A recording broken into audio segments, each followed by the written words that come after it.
Mesdames et messieurs, bonjour et bienvenue sur ce nouveau numéro de votre page invitée sur SICA. Ravi de vous y retrouver. Aujourd'hui, nous allons parler de sujets pas très connus. Ça sera de la santé qu'on parlera avec le docteur Wilfried Gandji. Et donc, nous parlerons de spécialités pas très connues, comme je le disais tantôt. Vous les découvrirez dans quelques instants, mais déjà, nous le recevons. Docteur Wilfried Gandji, bonjour. Bonjour, Madame Claire Savine. Et merci d'avoir accepté de répondre à nos questions. Merci à vous et merci pour l'opportunité que vous me donnez de parler de cette chirurgie. Alors, justement, je le disais tantôt, nous sommes là pour discuter de spécialités de la santé, pas très connues, parce qu'on n'en entend pas tellement parler. Je veux dire, par exemple, la chirurgie thoracique. Ça, c'est une spécialité qui est vôtre, qui n'est pas la seule. Et vous allez bien vouloir nous expliquer un peu ce qu'on peut comprendre par chirurgie thoracique. La chirurgie thoracique, c'est la chirurgie qui s'occupe essentiellement du thorax, c'est-à-dire la partie haute du corps humain, en dehors bien sûr de l'extrémité céphalique, donc du crâne, du cou. Donc nous parlons essentiellement de la partie qui se situe entre le cou et l'abdomen, donc le ventre, pour ceux qui le disent de façon ordinaire. Donc tous les organes nobles qui sont à l'intérieur de ce thorax-là sont en général pris en charge en ce qui concerne la spécialité chirurgicale qu'est la chirurgie thoracique.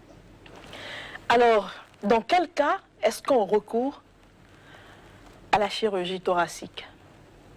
Alors, le nombre de maladies nous amène à faire de la chirurgie thoracique, puisque le thorax, même dans sa constitution, est composé donc des os, des muscles au niveau thoracique, en termes de contenant. Et en termes de contenu, nous avons le cœur, nous avons les gros vaisseaux, notamment l'aorte, l'artère pulmonaire, les poumons, et bien sûr tout ce qui est éléments lymphoïdes, qui sont dans la partie postérieure du thorax.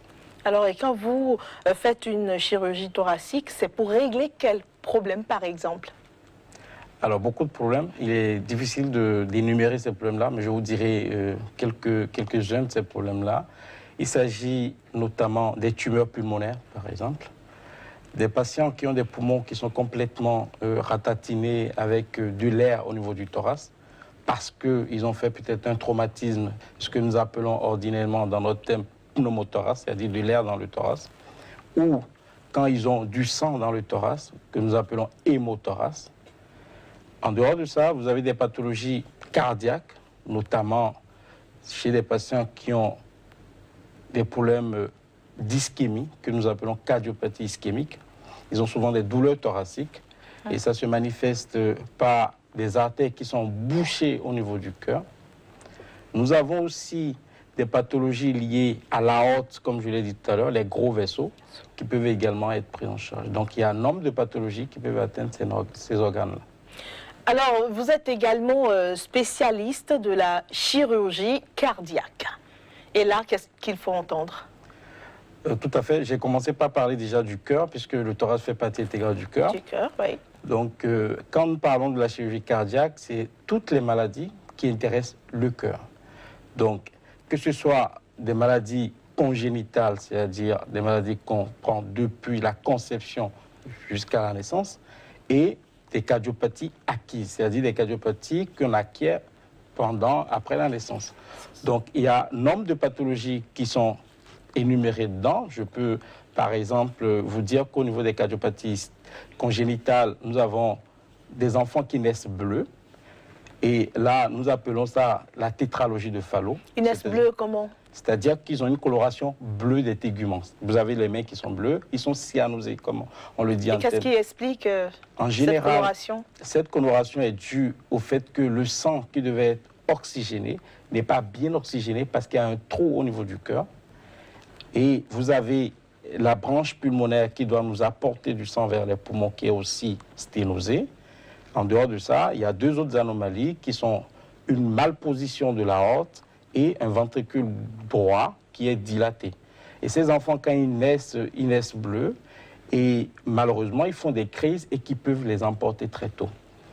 Ces anomalies-là peuvent être corrigées chirurgicalement, mais ça nécessite un certain nombre de mesures qu'il faut prendre. Il y a d'autres anomalies comme des trous au niveau du cœur que nous appelons communication interventriculaire, ça c'est entre les ventricules, ou des communications au niveau des auricules, où nous appelons communication interauriculaire.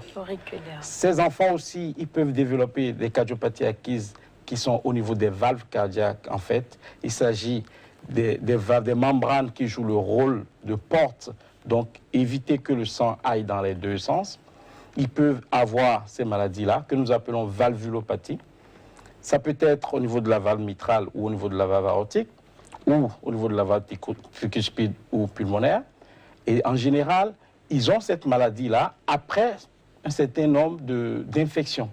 Et cette infection, c'est ce que nous appelons le rhumatisme articulaire aigu, parce que dans l'enfance, entre 5 et 8 ans, ils ont des angines à répétition, des douleurs articulaires, et plus tard, ils développent ce que nous appelons ces valvulopathies rhumatismales, et qui nécessitent donc qu'on les opère. Qu'on les opère.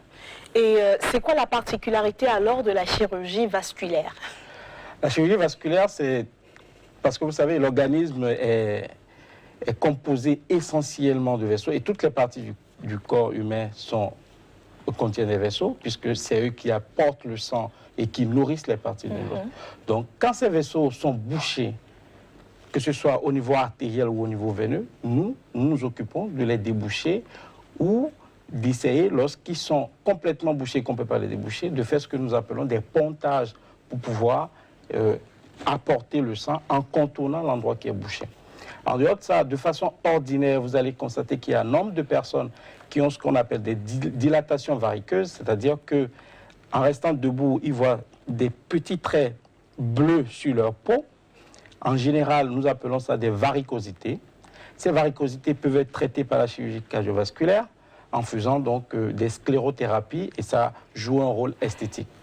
En dehors de ça, vous avez des gens qui se lèvent et qui ont des ulcères de membres. Ça peut être d'origine artérielle ou d'origine veineuse. Ulcères de membres, c'est ce qu'on appelle couramment les crampes? Non, c'est des plaies. Les ulcères de membres, c'est des plaies que les gens ont au niveau des membres. Oui, ok. Et ces plaies-là, ils ont du mal à guérir, à cicatriser. Okay. Parce que tout simplement, tant qu'on ne traite pas la cause, on ne peut pas obtenir une cicatrisation tout de suite. Donc, quand il s'agit d'une origine artérielle, il faut aller voir l'artère qui est bouchée, qui ne permet pas d'apporter du sang et qui a entraîné l'ulcère. Et dès qu'on traite cette cause-là, le sang revient normalement et la cicatrisation se fait tout facilement. Il en est de même pour ce qui concerne les ulcères veineuses, qui peuvent vous donner des plaies, des ulcères au niveau de la jambe. Et aussi, lorsque vous traitez le problème veineux, vous avez rapidement une cicatrisation. Ça porte un peu à confusion avec les ulcères de Buredi, par exemple, qui constituent aussi, qui présentent aussi des plaies qui ne cicatrisent pas. C'est un peu compliqué, là. Non, la différence se fait très facilement parce que chaque plaie a une caractéristique donnée. Quand nous avons des ulcères au niveau artériel, en général, c'est des plaies qui sont sales et qui créent une nécrose, c'est-à-dire du tissu qui ne vit plus, parce que lorsque vous déposez de la viande quelque part et que le sang ne vient pas, c'est comme si rien ne marche, donc à partir de ce moment, ça pourrit. Donc c'est des plaies sales. Tandis que dans les plaies, dans les ulcères, vous avez des plaies propres qui sont rouges, mais dès qu'on examine, on essaie de voir s'il y a une insuffisance veineuse ou pas, et on fait rapidement la part des choses et le traitement est fait plus facilement. Alors, docteur Wilfried Gyonji, c'est quoi la fréquence des demandes de ces services-là? Alors, il s'agit d'une chirurgie un peu complexe, surtout la chirurgie cardiaque. Malheureusement, elle ne se fait pas encore au Bénin. Donc, ce qui fait que la majorité des malades, ceux qui ont de la chance, bien sûr, sont évacués par soit le budget national, c'est-à-dire le gouvernement, ou par des ONG, notamment Terre des Hommes, la chaîne de l'espoir et Mécénat cardiaque, qui s'occupent d'eux en investissant par rapport à la prise en charge. Il faut dire que selon les statistiques, il est difficile d'avoir les statistiques ici, mais entre 2007 et 2016, en ce qui concerne les enfants, il faut dire que du Bénin, on a environ 35 malades qui ont été évacués et pris en charge par le gouvernement béninois. 222 malades ont été pris en charge par Terre des Hommes et environ 17 par mécénat cardiaque. Il faut dire que Terre des Hommes est au Bénin depuis 30 ans et fait un gros travail sur tout ce qui est cardiopathie congénitale chez les enfants. C'est ça. Alors, donc, quand vous dites sont prises en charge, c'est-à-dire que ces personnes-là ont été évacuées pour subir des interventions? Oui, ils ont été évacués. En général, pour ce qui concerne Terre des Hommes, les enfants sont évacués en Suisse, en France et en Espagne. Et ils sont pris en charge dans des hôpitaux où l'équipement est très bien adapté. Alors, est-ce qu'il y a une couche de la population qui est beaucoup plus affectée par les pathologies qui les conduisent à ces services-là? Je veux dire, entre adultes, enfants, est-ce qu'il y a des couches qui sont beaucoup plus exposées? Toutes les couches sont malheureusement exposées, que ce soit les adultes et les enfants. Comme vous le savez, sur le plan vasculaire, par exemple, les insuffisants rénaux qui doivent bénéficier d'une dialyse, ils ont besoin de ce que nous appelons des abords vasculaires. Ces abords vasculaires, c'est ce que nous appelons communément fistules artério-veineuses, qu'on confectionne pour eux, pour qu'on puisse les dialyser sur ces abords-là. Eux, par exemple, quel que soit l'âge, vous avez toutes les couches de la population qui sont intéressées par ce problème rénal, qui a beaucoup d'ampleur actuellement. Vous avez les cardiopathies congénitales, donc concernent les enfants et les tout nouveau-nés, parce qu'ils naissent avec leur malformation. Vous avez les adultes qui ont des problèmes au niveau de leur valve cardiaque, qui ont des problèmes au niveau de leur coronaire, parce que c'est la théromatose qui est diffuse avec ce que nous appelons globalement les coronaropathies, donc des artères qui deviennent malades. En dehors de ça, vous avez maintenant, en ce qui concerne la pathologie thoracique, des patients qui antérieurement avaient fait par exemple une tuberculose pulmonaire, ils peuvent faire ce que nous appelons des séquelles de tuberculose et nécessiter la chirurgie cardiaque. Pour ce qui concerne la chirurgie vasculaire, ça c'est également toutes les couches, puisque que vous soyez diabétique, hypertendu ou tabagique, ce sont des facteurs de risque qui entraînent des troubles au niveau artériel, donc entraînent des sténoses ou des occlusions au niveau artériel. Et en ce qui concerne les problèmes veineux, c'est également malheureusement toutes les couches, parce que nous avons des malformations veineuses qu'on peut avoir. Et comme vous le savez, lorsque vous faites un travail où vous êtes tout le temps debout ou tout le temps assis, vous aurez des problèmes d'insuffisance veineuse, parce qu'à la maison, vous aurez des œdèmes quand vous travaillez le matin, et dès que vous levez le matin, vous avez ces œdèmes-là qui disparaissent. Donc, il faut également les prendre en charge. Donc, c'est une spécialité qui prend, que ce soit les adultes et les enfants, en charge. Docteur, c'était votre page invitée, mesdames et messieurs. Merci d'avoir été avec nous. Au revoir.